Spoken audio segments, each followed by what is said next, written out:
Piece అనేది మొట్టమొదటిగా మన హృదయంలో ఉండాలి. You need to have piece of God. నీ చుట్టూ ఎంత ప్రతికూలతలు ఉన్నా నీ సమాధానం నీదే. స్తోత్రం చెప్పండి, hallelujah. No one can disturb your inner peace. ఈ ఆనందం ఎలా వస్తుంది, ఈ సమాధానం ఎలా వస్తుంది అంటే యేసయ్యకు మన హృదయంలో ఏమివ్వడం వల్ల, చోటు ఇవ్వడం వల్ల. ఒక మంచి పెర్ఫ్యూమ్ వేసిన వస్త్రం మన గదిలో ఉందనుకోండి, ఆ గదంతా ఏమొస్తుంది, సువాసన వస్తుంది.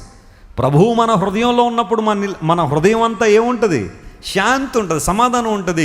రేపొద్దున్న ఆకాశం 4 ముక్కలు విరిగి పడిపోతున్నాయన్న నీలో భయం ఉండదు. ఎందుకోసం అంటే సమాధానకర్త ఎక్కడున్నాడు, హృదయంలో. ఇన్నర్ పీస్ చాలా ప్రాముఖ్యమైనది. కొంతమంది నీ శత్రువులు కావచ్చు, లేదా నీ అభ్యున్నతిని ఆకాంక్షించలేని వారు నీ సమాధానాన్ని పాడు చేయాలని అజెండా వారికి ఉంటుంది. ఎప్పుడూ వచ్చి నీ మీద ఏదో మాట్లాడడం, ఏదో చెప్పడం, వాళ్ళు ఎలా అంటున్నారని అన్నదానికి ఇంకో 2 యాడ్ చేసి నీ సమాధానాన్ని పాడు చేయాలనుకుంటారు చాలామంది. అలాంటి వారి విషయంలో మీరు కొంచెం జాగ్రత్తగా ఉండాలా. రెండవది, మీరు ఏదైనా సరే ఒక నెగిటివ్ థింగ్ ఏదైనా ఉంటే చెవులతో మాత్రమే వినండి, హృదయంతో మాత్రం ఏం చేయకూడదు, వినకూడదు. అవి నీ చెవుల్లో పడితే పడునుగాక, అందులో ఇబ్బంది లేదు. కానీ వాటిని ఎక్కడికి తీసుకురాకూడదు. ఇక్కడ తీసుకోవచ్చు అంటే పెయిన్ వస్తుంది, ఇక్కడికి తీసుకున్నామంటే బాధ వస్తుంది, ఇబ్బంది వస్తుంది. అలాంటి సిచ్యువేషన్ మీ జీవితంలో రానివ్వకండి. ఈ లోకంలో ఎవరైనా ఏదైనా మీలో ఉన్న సమాధానాన్ని దొంగిలించనివ్వకండి. స్తోత్రం చెప్పండి, హల్లెలూయా. కాపాడుకోండి దేవుడిచ్చిన సమాధానం. అది గొప్ప బహుమానం. లోకంలో ఎవ్వరూ ఇవ్వలేని అనిర్వచనీయమైన బహుమానం అది. నీకున్న డబ్బు ద్వారా నీకు సమాధానం రాదు. ఇంకో మాట వచ్చే, డబ్బు పెరిగే కొలది ఆ సమాధానం పెరుగుద్ది. నీకున్న హోదాలు, అంతస్తులు నీకు సమాధానం ఇవ్వలేవు. ఎంత హోదాకి వెళ్ళినా ఇంకా వెళ్ళాలనే ఆశ నీలో ఉంటుంది తప్ప సమాధానం అయితే రాదు.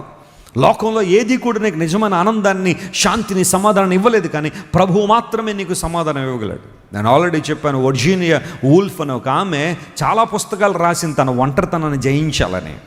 జీవితంలో అడుగడుగున సమస్యలే, అడుగడుగున ఇబ్బందులే. తన జీవితంలో ఎన్నో ఓటములు ఎదుర్కొంటున్నప్పుడు ఆ లోన్లీనెస్ జయించాలని పుస్తకాలు రాయడం మొదలుపెట్టింది. అలా రాస్తూ నవలు రాస్తూనే ఉంది. అవి మార్కెట్లో విపరీతంగా అమ్ముడైపోతున్నాయి. Own press పెట్టేసుకుంది. ఆ పుస్తకాలన్నీ ప్రింట్ చేయడానికి పబ్లిషర్స్కి ఇస్తుంటే చాలా డబ్బులు అయిపోతున్నాయని ఆమె సొంతగా ప్రెస్ కలిగి ఉంది ఇంగ్లాండ్లో. అలాంటి సిచ్యువేషన్లో ఆమె ఎంత ప్రయత్నం చేసినా, ఎంతమందితో సహవాసం చేస్తున్నా, ఎంతమందితో మాట్లాడుతున్నా, సెలబ్రిటీస్తో స్నేహాలు చేస్తున్నా, ఆమెలో ఉన్న ఆ అసహనం, ఒంటరితనాన్ని జయించలేక ఒక రోజున ఒక మంచి ఫ్రాక్ వేసుకుని, దానికి చాలా పాకెట్స్ ఉంటాయి, ఆ పాకెట్ల నిండా పెద్ద పెద్ద రాళ్ళు వేసుకుని ఒక నదిలోనికి అలా నడుచుకుని వెళ్ళిపోద్ది. ఎందుకోసం తెలుసా? రాళ్ళు ఇక ఆమెను తేలనివ్వకుండా చేయాలని.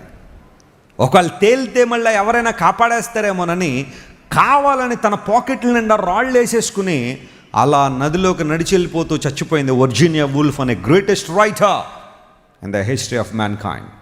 మానవ చరిత్రలో చాలా గొప్ప రచయిత. ఓ మాటలో చెప్పాలంటే ఈమె రచనలు చాలామంది ప్రేమిస్తారు.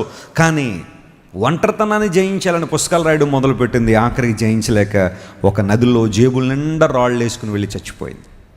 శాంతి అనేది ఎక్కడుంది? సమాధానం అనేది ఎక్కడుంది? నీలో ఉన్న సమాధానాన్ని ఎందుకు పోగొట్టేసుకుంటున్నావు? వాళ్ళేదో అన్నారని, వీళ్ళేదో అన్నారని నువ్వెందుకు బాధపడాలా? నువ్వెందుకు దుఃఖపడాలి? ఎప్పుడు కూడా ప్రజాభిప్రాయం మీద నీ జీవితాన్ని కట్టుకోవద్దు.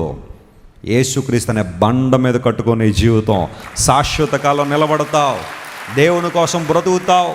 యేసయ్య బండ లాంటి వాడు, ఆయన మీద నీ అడుగులు స్థిరపరచు, ఎప్పటికీ నువ్వు స్థిరంగా నిలబడి ఉంటావు. స్తోత్రం చెప్పండి, హల్లెలూయా. మనుషుల అభిప్రాయాలను ఇసుక మీద నీ ఇల్లు కట్టుకుంటే వానలు వచ్చినప్పుడు కూలిపోతావు, వరదలు వచ్చినప్పుడు తేలిపోతావు. కానీ కట్టుకొని జీవితాన్ని బండ మీద కట్టు. ప్రభువు నీ గురించి ఏమంటున్నాడో అదే సత్యం. హల్లెలూయా. ప్రజలు నీ గురించి ఏమనుకుంటున్నారు అది ఎప్పుడు సత్యం కాదు. ఎందుకంటే నీటి మీద రాతల్లా అవి మారతానే ఉంటాయి. కానీ ప్రభువు నీ గురించి ఏమంటున్నాడు? యేసుక్రీస్తునందు విశ్వాసం ఉంచినప్పుడు యేసయ్యను నీతిమంతుడిగా చూశాడు. నువ్వు నీతిమంతురాలివే. హల్లెలూయా. ఇక నీ గత జీవితం నీ మీద పనిచేయదు. నీ గత జీవితాన్ని యేసయ్య ఏం చేశాడు? కడిగేశాడు, తుడిచేశాడు. ఆయన don't worry about your past life. గతంలో జరిగిన విషయాల గురించో, గతంలో జరిగిన ఓటముల గురించో, గతంలో జరిగిన ఎదుర్కొన్న అపజయాల గురించో నువ్వు చింతపడుతూ జీవితం అంతా అలా నిరుత్సాహంగా బ్రతికేయద్దు. ధైర్యంగా బ్రతుకు, దేవుని కోసం శాంతిని కలిగి ఉండు. Let no one steal your joy and happiness, peace that is there in your heart. నీ హృదయంలో ఉన్న ఆనందాన్ని, శాంతిని, సమాధానాన్ని ఏ ఒక్కరిని ఏం చేయకూడదు, దొంగిలించనివ్వద్దు. దావీదుకు ఎన్ని ప్రతికూలతలు ఉన్నప్పటికీ కూడా he was determined to conquer Jerusalem. Caleb సహవాసం అనే పర్వతాన్ని ఎక్కితే దావీదు గారు సమాధానం అనే పర్వతాన్ని ఎక్కేసాడు. వెళ్దాం, అక్కడ కూర్చుందాం. మనలో మనకు సమాధానం ఉన్నప్పుడు మన చుట్టూ ఉన్న వారితో కూడా ఎలా ఉంటుంది చెప్పండి, సమాధానం. ఎవరో ఏదో అన్నారు, విరుసు పడిపోవద్దు, సమాధానంగా ఉండి, పర్వాలేదు, పోన్లే, వాళ్ళు ఏదో తెలియకన్నారులే అనుకో.